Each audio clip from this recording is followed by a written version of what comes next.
Okay, let's dive into this. Welcome to The Explainer. Today we're going to completely deconstruct the rapid rise of a brand that's literally making serious waves right now. We're opening up the marketing strategy playbook of Suto Cafe. Look, if you've been following the quick service restaurant industry, you know exactly how incredibly crowded the cafe space is. But Suto? They're doing something entirely different. Today we're going to analyze exactly how they're using localized marketing, razor-sharp pricing, and hyper-targeted expansion to carve out a massive piece of the pie. Let's get right into it.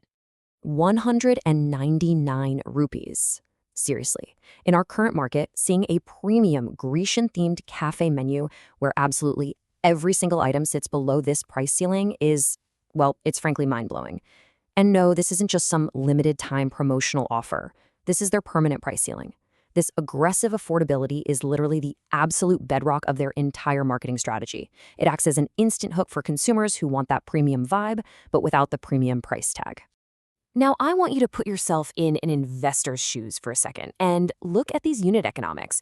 You've got a franchise fee of just 5.5 lakh rupees and a total investment that caps out around 15 to 18 lakh. But here is the absolute kicker. We're talking about a gross margin of 50 to 70%. That leads to an incredibly fast ROI payback period of just 12 to 18 months. Guys, these numbers are exactly why they can scale so incredibly fast. It's just a highly attractive proposition for local entrepreneurs wanting to jump into the cafe business without taking on massive risk. So here is how we're breaking down our MBA-style business playbook case study today. First, we'll look at the sub-199 rupee cafe phenomenon. Second, Suto's core marketing engine. Third, we'll hit the battleground with a SWOT analysis. And finally, we'll map out their blueprint for future expansion. All right, moving into section 1, the sub-199 rupee cafe phenomenon and how they're disrupting the market. Just to give you a bit of chronological context here on their evolution, the brand was founded in 2020, which, as we all know, was right in the thick of some major global disruptions. But the real turning point? That happened in March 2022 when they relaunched in Indore. This basically shows us that they're a very young brand, sure, but they are incredibly proactive. They adapt, they use their learnings, and they iterate to expand rapidly. So you might be wondering exactly who benefits from this aggressive pricing strategy. Well, they are squarely targeting students, young professionals, and Tier 2 city operators. And why does this matter? Because this is arguably the largest emerging consumer group in India right now. Think about it. These consumers, they crave the aesthetic and the social status of cafe culture, right? But they're usually priced out by those giant multinational chains. Suto steps in and provides that exact aspirational lifestyle at a price point that actually allows for daily or weekly visits. It's not just for special occasions anymore. Section 2. Let's move to Suto's core marketing engine and see how this builds into their secret sauce. Check this out. Ferengi taste, desi twist. Honestly, this is just brilliant marketing. This tagline perfectly captures their whole desi continental fusion vibe. See, they aren't just pushing generic cafe food. They're actively adapting global menus to fit local Indian palates. By doing this, they capture a massive, super broad appeal. They welcome the globally minded customer looking for that continental experience while totally satisfying the local customer who wants those familiar flavors they already know and love. Now, managing all of this at scale requires a really precise FUFU model that's franchise-owned, franchise-operated. And notice how they've split the labor here. It's like a giant puzzle fitting together perfectly.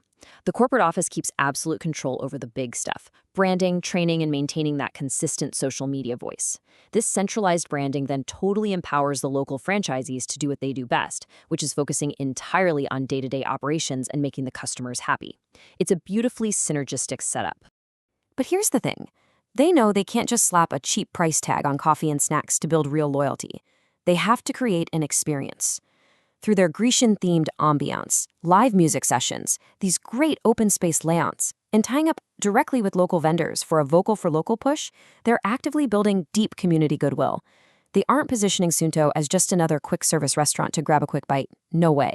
They are making it a destination, a place you actually want to hang out, spend time, and be seen at. Which brings us to section 3, the battleground. Let's do a SWOT analysis of the competitive landscape. Let's be real for a second and weigh Suto's lean, localized strengths directly against their vulnerabilities. On the strength side, that sub-199 rupee pricing, it's incredibly hard to beat, especially alongside those high 50 to 70% margins and that strong centralized branding we just talked about. But we have to look at the weaknesses too. They have pretty limited national recognition right now. They are highly dependent on the actual quality of their franchise operators, and crucially, they're fighting with a very thin marketing budget compared to giant legacy brands like Cafe Coffee Day or Barista. Essentially, they have to outsmart the competition, simply because they cannot outspend them. Now, zooming out to look at the external factors in this intense David versus Goliath battleground. The opportunities out there are massive. The Indian cafe market is growing at around 9% annually, and the cafe culture in Tier 2 and Tier 3 cities is just absolutely exploding right now. However, the threats are very real. They're facing intense competition, and not just from CCD and Chai Point, but even from Starbucks trying to expand more affordably. Throw in rising raw material costs and the constant looming threat of inconsistent quality across their different outlets, and, well, you can see that the road ahead requires some absolutely laser-sharp execution. All right, let's wrap this up with Section 4, the blueprint for future expansion, Suto's strategic roadmap. And this brilliantly illustrates what could be a massive missed opportunity. 35% of Indian Metro QSR revenue is now coming strictly from delivery apps like Zomato and Swiggy, compared to 65% for dine-in and takeaway.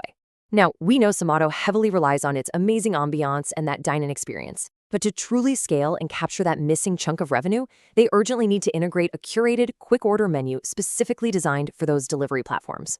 Now, what's really interesting about this slide is how it solves their budget problem. How exactly should they spend that thin marketing budget we mentioned earlier? Well, forget about national TV ads or those massive celebrity endorsements. The data shows that local micro-influencers, the ones with maybe 10K to 100K followers, they actually deliver 3 to 5 times the ROI of macro-influencers for QSR brands. So, Suto's strategy here should be running hyper-local digital and Instagram Reels campaigns, specifically targeting colleges and offices on a city-by-city basis. It's highly targeted, and more importantly, it's highly cost-effective. So, here is their 3-step geographical roadmap for aggressive growth. Step 1. Target Tier 2 cities that have a growing cafe culture but way fewer established chains. We're talking places like Indore, Jaipur, Bhopal, and Nagpur. Step 2. Push super aggressive franchise expansion in these specific areas. And Step 3. Gain that absolute crucial first mover advantage. By establishing total dominance in these Tier 2 markets before the larger competitors show up with their massive budgets, Suto essentially builds an impregnable local moat around their brand. To keep those customers coming back week after week, Suto needs to lean hard into Suto Stars. This is a simple app-based point system specifically tailored for that student demographic, and it achieves 2 massive things.